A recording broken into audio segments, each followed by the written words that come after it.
welcome to the Dove Show. I appreciate you guys, man. Check me out. I caught an L at a young age, stretched out. Getting 24, homie, I got 5 out. Now on YouTube, trying to get a paper route. Coming till you know the deal, we on some grown shit. What's cracking, everybody? Welcome back to the channel. New video. So I've started this series. Hopefully it's going to be a series. I have to reach out and talk to other people, see how they feel about being involved in this docu-series that I want to do here on YouTube. Episode 1 was released yesterday. And today, you know, I feel like this goes hand in hand with it, but I will just leave this like basically like a companion piece to that series. But today I wanted to get a little bit into my childhood and basically the root of the evil that I had within me, or maybe it wasn't evil, it was just, we'll get to it. So I've talked about how when I was a kid, you know, I was basically born into criminality. From the youngest memories, I remember my mom and dad selling drugs, packaging up drugs, doing drugs, fighting, drinking, partying. And, you know, all the things that come with being around that lifestyle. I was also beaten. As a child, I was beaten on an almost every single day basis. I watched my mom get beaten up regularly. It didn't matter. I stayed in the streets as much as possible as a young child. I would get on my bike and I would be in the streets. I would be at neighbors' houses. I would be, you know, I would do anything I could to not walk into that house, because I knew walking into my home was enough. Just walking in the house was enough for one of the two of them to let some aggression out on me. You know, my parents were both very young. I'm not excusing their behavior, but both of them were very young. Neither one of them had positive parental figures. Since I've been released from prison, I've learned more and more about my family, which, you know, my mom was raised in the foster care system. So whenever I refer to family, I'm never talking about my mom's side. I don't know them. I know a couple of them, but, you know, my mom was raised in the foster care system, and I was never raised around anyone in her family. My only family is my father's side. And since being released from prison, I've learned some stuff about them and how they grew up, and the trauma that they had to experience. And it gave me a better understanding of my father, but that's a different story that I may or may never tell. But I wanted to bring this story up, and I know there's a lot of people that can identify to the extent of what I went and did. I don't know. That's for each individual. But going back to my childhood and you know, jumping on my bike and being, I was basically kind of like a wild animal, man. You know, I like I said, I rode my bike. I was dirty. You know, it wasn't a thing where they were gonna be like, hey, go and take a shower, go take a bath. They were doing their thing. I was doing my thing. And like I said, I was getting beat constantly, almost daily. And I knew the neighbors knew. I knew the cops knew, because they had been called by the cops. I knew my teachers knew.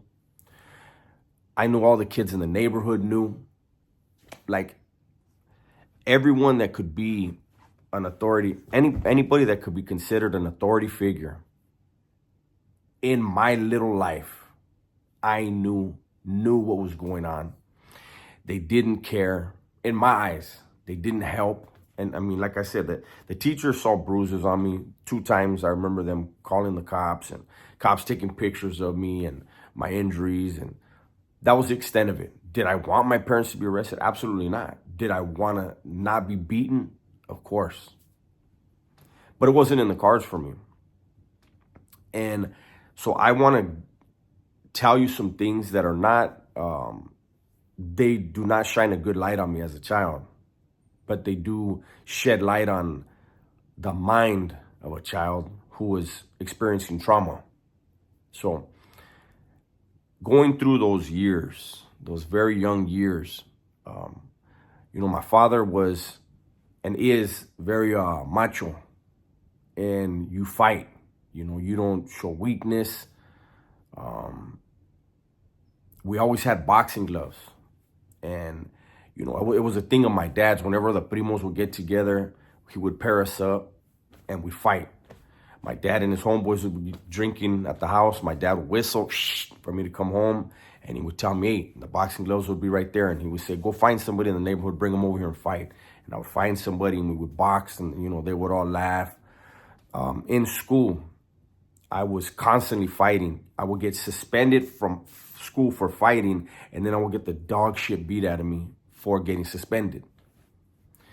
The teachers were afraid of my parents. The principal was afraid of my parents, especially my dad.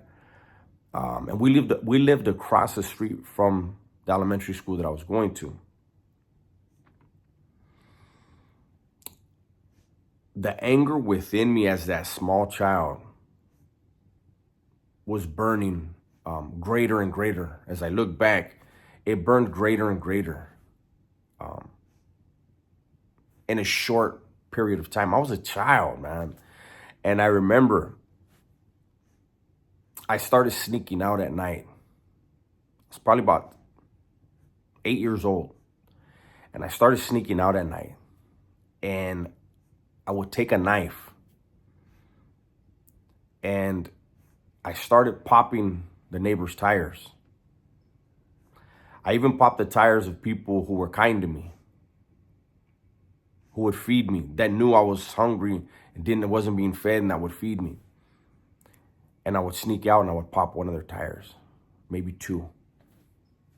And the reason why was because I felt like, even though, like, I couldn't process it. When I look back, I look back and I realized it was because I felt like they didn't help me. Yeah, you fed me, and you looked at me like you cared, but to my young mind, nobody was helping me. It was me against the world, and I had made a decision already by probably around the age of 7. Fuck the world. There's nobody in the world that's gonna help me. I gotta suffer. I gotta go through whatever I gotta go through on my own.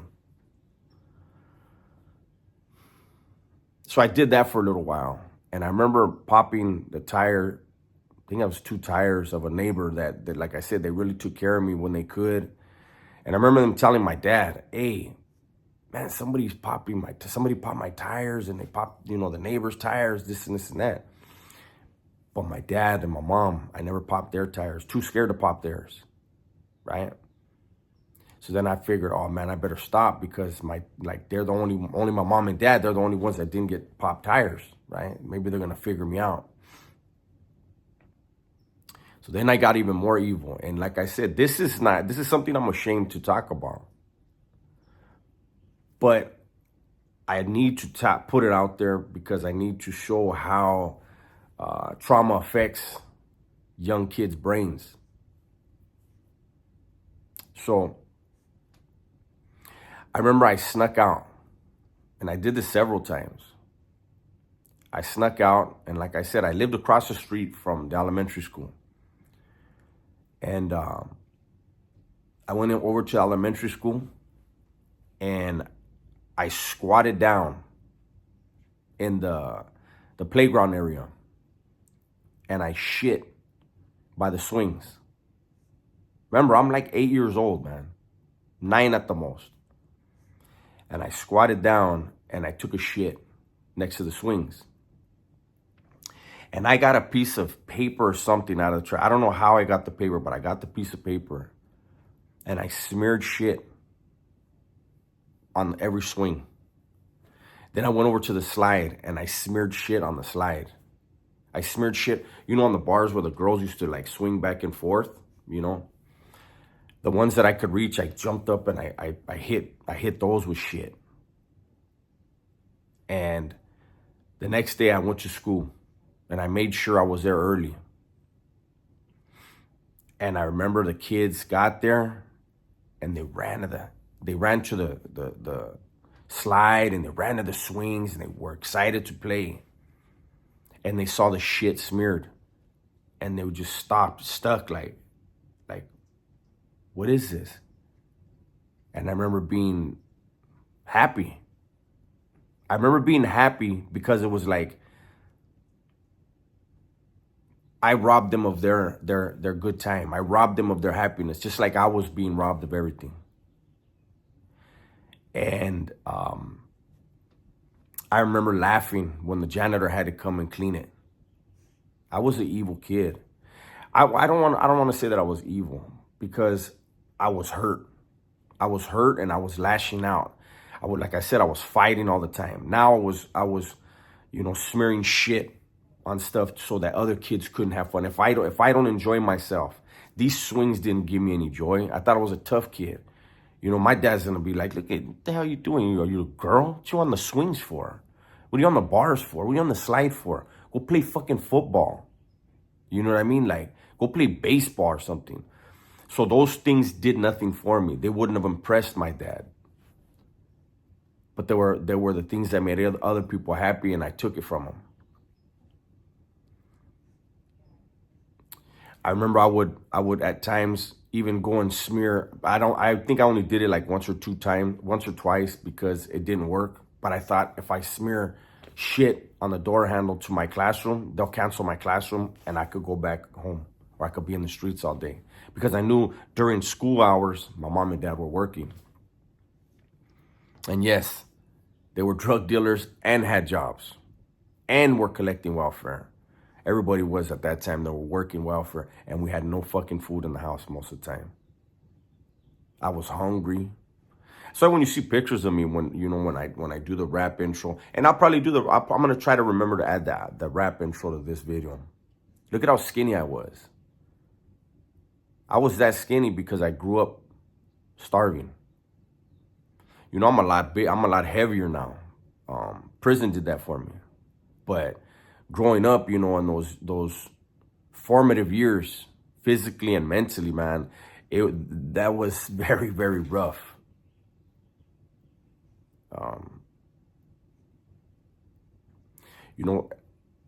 I throughout this docuseries that I want to do, hopefully there will be people who will be able to give more insight and more depth to who I was in their eyes. Because I know there was, and maybe I need to talk to some of my homies' parents. I was that kid where, they liked me until they didn't. They liked me until cops started coming around looking for me, asking them, knocking on their door looking for me. Then I was the kid that he can't come around. And I thought it was funny. So anyways, I just wanted to do this video, give you guys a glimpse into how trauma affected me, how I responded to trauma, how I responded to the world that I was living in and affected the world that everyone else was living in with me as a kid.